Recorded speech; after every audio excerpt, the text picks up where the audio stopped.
अरे नमस्कार सर जी। अरे नमस्ते नमस्ते रमेश बाबू, कैसे हैं? ठीक है सर।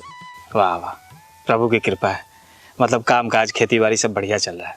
जी सर जी, थोड़ा बहुत जमीन है उसमें खेती बाड़ी हो जाती है। अब बाकी बात जो समय मिलता है ना, ये मालिक का मजदूरी कर लेते हैं। बस ऐसे ही जिंदगी चल रहा है। इंसान को जो है ना हर काम दिल से करना चाहिए। जी।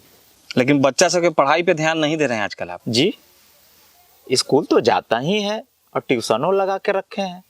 आता है स्कूल सब, लेकिन रेगुलर नहीं आता है। मतलब कि सरकारी विद्यालय जो है ना 250 दिन खुला रहता है साल में, लेकिन ज़्यादातर बच्चा जो है ना 150 दिन आता है, और उसमें आपका भी बच्चा शामिल है। बेटा तो हमारा नालायक निकल गया, लेकिन बेटी तो। देखिए रमेश जी, बेटा और बेटी दोनों को पढ़ाना बहुत ज़रूरी होता है।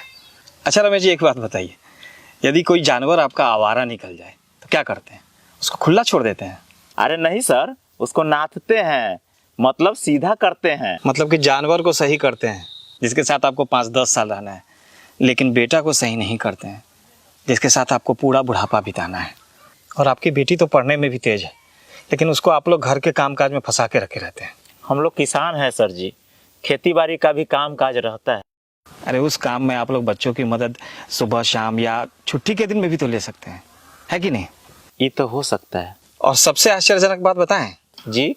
आपके टोले में अगर किसी एक घर में शादी हो रही हो तो पूरे टोले के बच्चे 4-4 दिनों तक स्कूल नहीं आते हैं। क्या कह रहे हैं सर जी? लीजिए, आपको ये भी नहीं पता है कि आपके बच्चे कब स्कूल जाते हैं और कब नहीं जाते हैं। अच्छा ये बताइए, गेहूं के बीज को सिर्फ खेत में गाड़ दिया जाए तो फसल तो बहुत बम्पर होगी। नहीं सर जी, ये कैसे हो सकता है? गेहूं की खेती करने में पूरे 150 दिन लगते हैं। पहले बुआई करना होता है, फिर पटवन करना होता है, फिर खाद मारना होता है। पूरा सेवा करने के बाद फसल होती है। बच्चे भी पौधों की तरह ही होते हैं, सिर्फ स्कूल में एडमिशन करा देने से पढ़ाई नहीं कर लेते।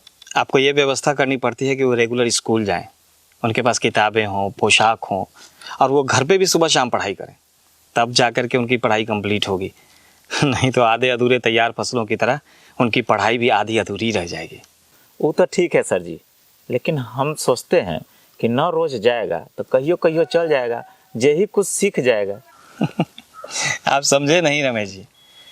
अच्छा ये बताइए कि यदि किसी बच्चे को पहले 1 से 20 तक का गिनती सिखाया जाए और फिर सीधा 80 से 90 का गिनती सिखाया जाए, या पहले 2-3 का पहाड़ा सिखा दिया जाए और फिर सीधा 17-18 का पहाड़ा सिखाया जाए, तब तो बच्चा गणित में पंडित हो जाएगा, है ना? ये कैसे होगा सर जी?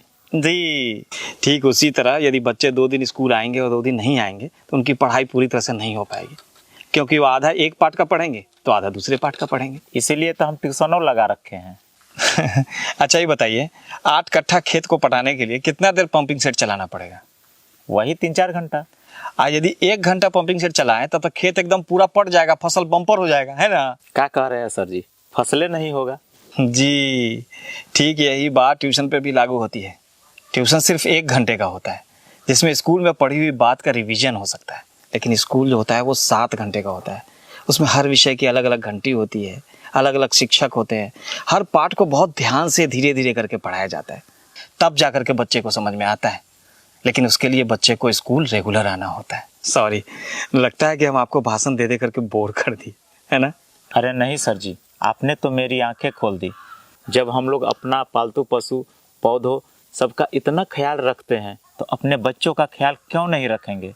वैसे कहते हैं ना सर जी कि पूत सपूत तका धन संचय और पूत कपूत तका धन संचय। बहुत बहुत धन्यवाद सर जी। अब मेरा बच्चा रोज स्कूल जाएगा, ये वादा है खुद से। बहुत बहुत धन्यवाद जो आप मेरी बात को समझे। अच्छा अब मैं चलता हूँ। जी प्रणाम। प्रणाम।